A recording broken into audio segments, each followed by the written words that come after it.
insurance, he can go in a home. They have enough money and there's still business there.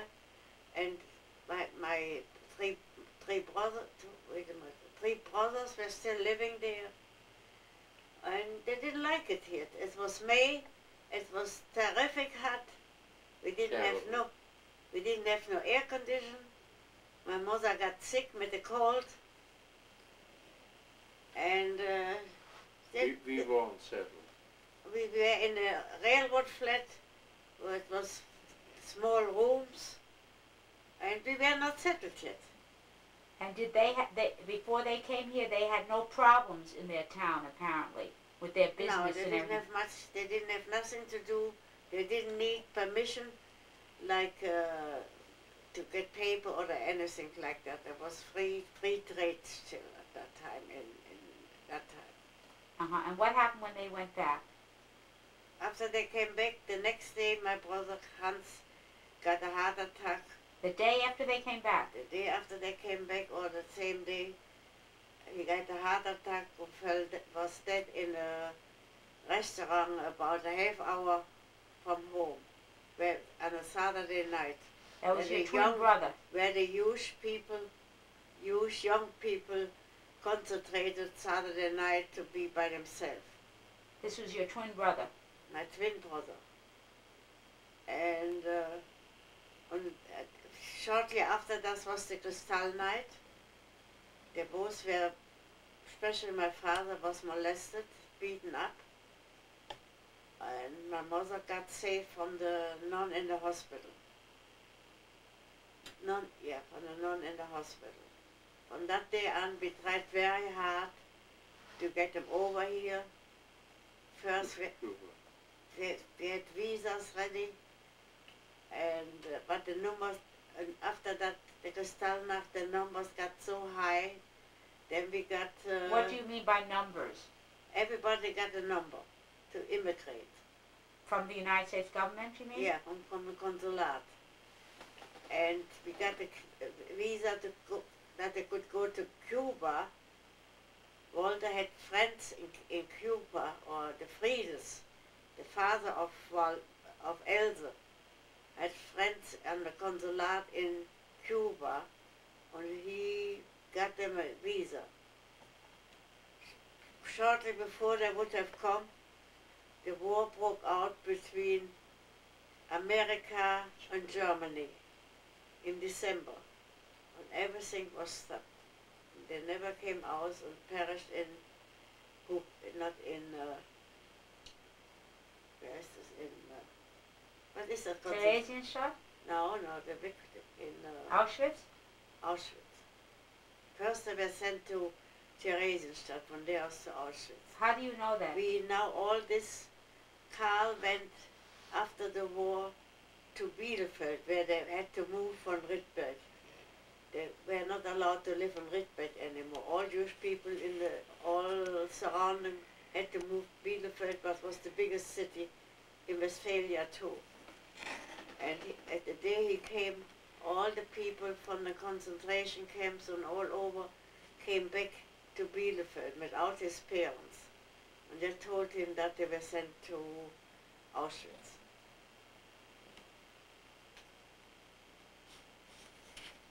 This was in April, I don't know exactly.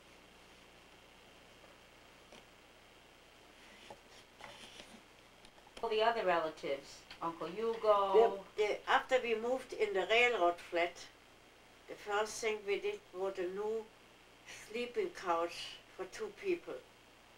That we could accommodate. That we could accommodate all the others. First came Uncle Hugo with his mother and brother. I think, I'm not sure. Later on, Ilse came. They all stayed at your house? They all stayed for a short time till they were Ready. settled a little bit. Hugo had to make his exam. As a what? In New York as a doctor again. Only schriftlich. Oral. Oh, written? Only written exam. They had to study for that. Walter had to make his exam written, but he had to go to college in university in St. Louis for 2 years to learn dentistry again. To practice in New York, he had to make an exam too. But the both... He passed the exam in St. Louis very easy. But to be eligible in New York, he had to pass a second exam by the University of New York, and to the dental school of New York. And he lived with us for the few days when he was under the exam, and he made it. So he had 2 ways to go. Either he stays in St. Louis or he comes to New York. But he decided at the final end that he wants to practice, to have an office in New York. His in-laws lived here already in New York. They all were together in Paramaribo. Where is Paramaribo? That's Suriname. Suriname. South America. That's Guinea. Uh-huh. And Dutch Guinea. turn it off. But tell me when. Now. I want to ask you, Dad and Mom, what you thought of your son-in-law. The new one at 35 years ago. We liked him from the beginning. We always think very highly of him. We liked him from And the we beginning. are very thankful this time that he let us come to Rosh Hashanah and Yom Kippur. Yeah, but I was from In real, we didn't want to come. Absolutely not. But when you come and asked us. Can I say something? Yeah. I'm an Easterner, you see, and you're a Westerner. And what did you think of your machatenis there? My mother and my father, you know, they come from Poland, and you came from Germany. It didn't make any difference. We never had trouble with your parents. We always thought highly of you and your parents and I don't think all I of had them. one You never experienced that we had a argument. discussion or an argument. Yes.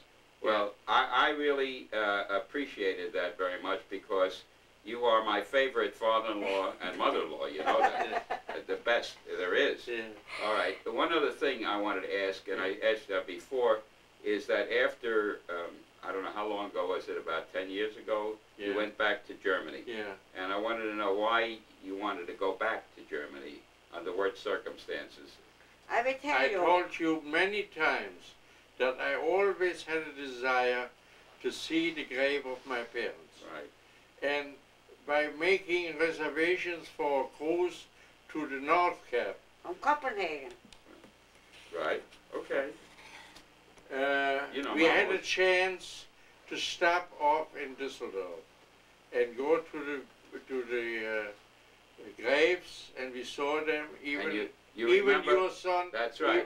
Even our grandson Jay was with us. Right. And he set the cottage for us, and he brought some flowers there to the graves of his grandparents. And what about what happened when you were in Eckhart?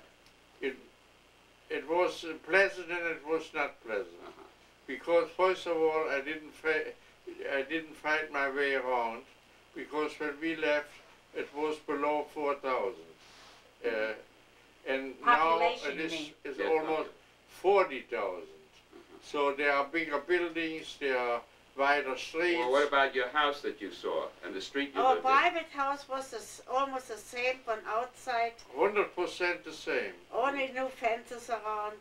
But they made from one family house, there are 3 families living And tell us there. about the that chauffeur that you met. And on the end of the day, we met our chauffeur, Emil. And he had How old tears. was Emil now? Well, we Must all be 60, thought 70, he was I don't know. much younger than we are, and I allowed 70 myself years. to question him, what did you do during the war? Mm-hmm. And he said, well, I knew how to handle tools, and they took me to Wilhelmshaven to the werft where they built ships. And more he didn't tell me. So, but anyhow, he was very happy to see us back. He had heard about us from somebody else. When he That walked we are in all the town. way. How did he hear about that you were in town? Yeah. We visit one neighbor, and they, you know, it flies He around. posauned it around. By telephone or somehow. We met he- someone else too. And they all wanted to see you, right? Well, that we was the found that out when we came back to the city, to the hotel. There was a call waiting for us, or somebody called us, and the call came again, and I talked to the man from our town, and he said, you have to come back tomorrow morning for breakfast. I have at least 30 people there, they want to see you. I said, I'm sorry, I have to go to the graves of my parents, and then we go to Copenhagen to participate on a cruise to North Cap. And you left. So, and he said it's impossible. So I said to my wife, what these people, I know them all very well, and I'm sorry for them, but they were not sorry for us when we had to leave. Oh, maybe they were sorry. Some of Well, them. maybe, but they didn't do anything. Didn't No, do they anything couldn't do for us anything. when we left the town. And where were all these people when we left? We didn't see anybody. Well, when Jay That's got, the reason. That's the reason I didn't. That's the reason I didn't go want to back, and I didn't want didn't to want to see it. well, you know, a couple of years when Jay came back and told us how proud he was to walk down with his grandfather down the street and show that here, you see, they kicked you out of Germany, but we're still alive and well, and we're developing a branch of the tree, you know. And I want to say one other thing, that a couple of years later, when I came to Düsseldorf to a meeting, and I went to the graves of your father and mother, I was I also said Kaddish at the grave, and I was overcome with emotion at that time too. Well, all in all, we are very content, very satisfied with what we accomplished here in the United States. Because I tell you, to my grandchildren and to my great-grandchildren, money alone don't mean anything. But if you need it, that is the expression here, you need it and you have to earn it. But we ourselves, Grandma and I, we worked very hard and we saved money, and at the end we could afford to live in Miami Beach. So maybe that helps you to reserve for your further life, that you have to save in order to have money for your rainy day. That means when you're getting older and not able to work anymore. Anything else you want to tell to the future generations about your life? How about your marriage? Any other advice you want to give from your experience? My experience out of my marriage life is great, as you know already. When you see how we live together, and soon we will have our anniversary. Which anniversary? 60th anniversary. And I hope you all can come to celebrate this very important day for us. Thank you and good night. My name is Grete Elias, nee Lohenstein. My parents' name is Emma and Julius Lohenstein. My mother she had 5 sisters and 5 brothers, 11 children together. And they all were well off quite well off all after they got married. I don't know. As I knew them. My father had 2 sisters and was an orphan twice, and was sent to, as he was about 10 years, up to a high school, private high school, in a Jewish institution in Seesen, quite far away from Rittberg. His first mother died at the birth of the first child, and the second mother, he had married again and she passed away too. I don't know how. My father and his father were all born in Rittberg, and we had a family tree that goes back to 1600. Besides that, we have a chronic, but we only 1 or 2 has because we didn't get it out of Germany during Hitler's time. What does that mean, a chronic? What do you mean? The chronic is on all, maybe few hundred years back, on every child, on the children and children's children. How you call it? The family tree? Family tree. Oh. Yeah, we had a family tree besides it. But this is a history, you mean? The history. No, not, I don't know. And the first few years, as a baby, I don't remember anything. I don't remember much about. Yes, tell everybody. I was 9 years old. I had to go. I had private French lesson for maybe 2 years.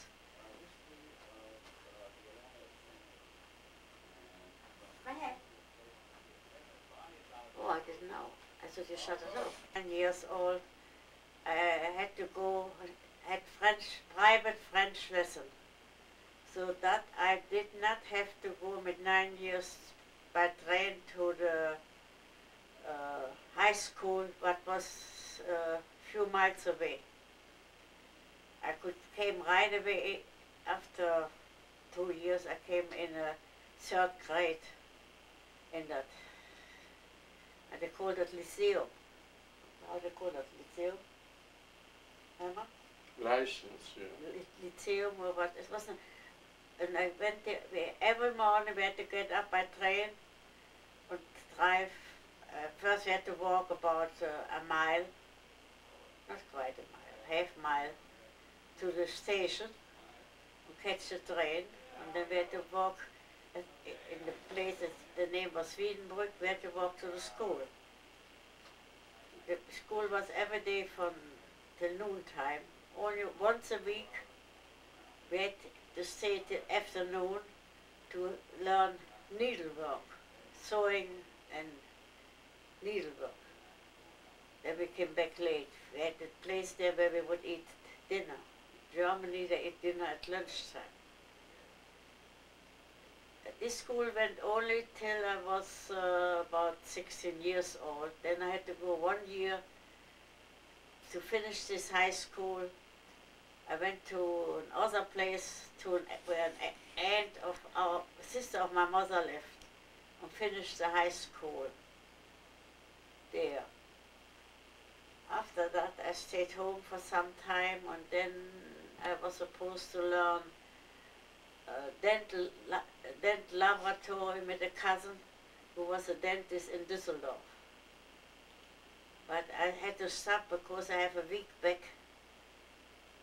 I had always had a weak back. I had to make at home. I went to orthopedic. I had to make exercises home, hanging from the wall, so they didn't want me to have that. I had an office job for a few months in a factory near where I live. And from there I had to go to a cousin in Düsseldorf, where the husband and the mother died in an auto accident, but the son, but her brother was driving for the first time. They went over a bridge and jumped the curves or something and fell down in the valley. Or something like that. I don't know. From there, I was there almost a year to keep her company and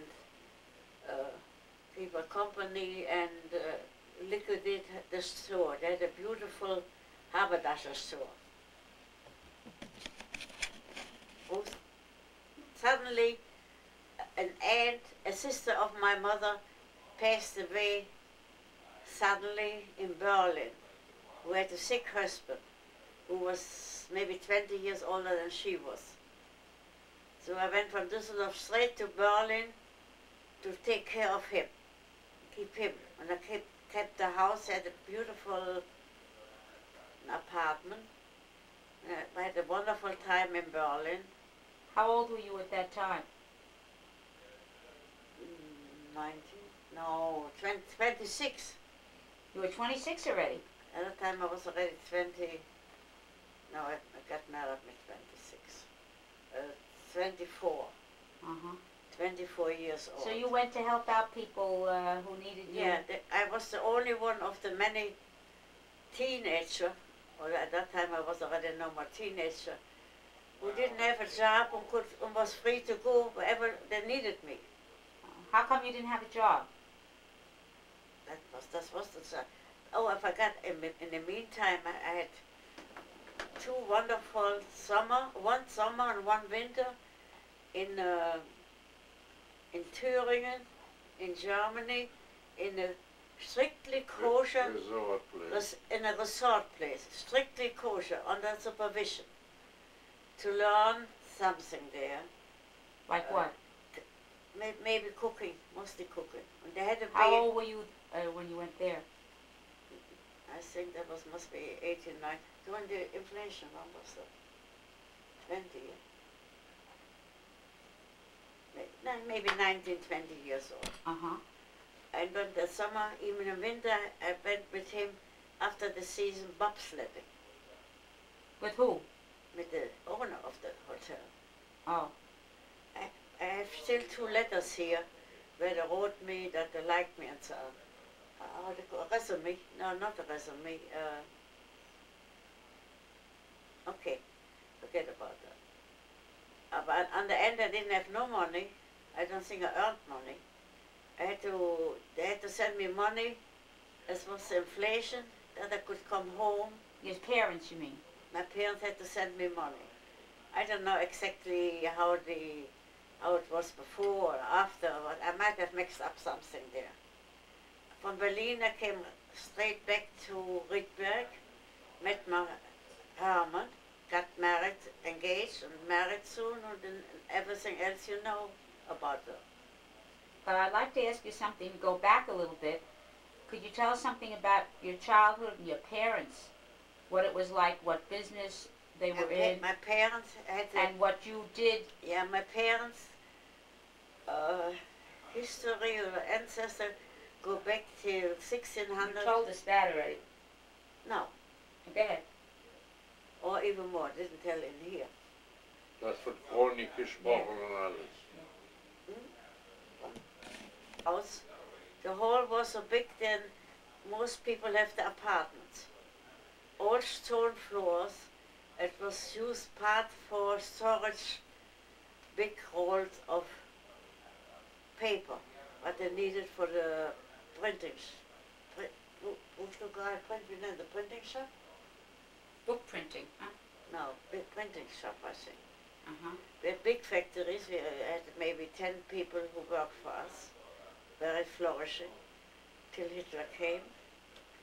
At that time, I was already not there anymore. But what was your childhood like with your brothers and your sisters? Oh, we were 6 children. Yeah. And we didn't need outsiders to play. We had a few neighbors. The neighbors had 6 children too.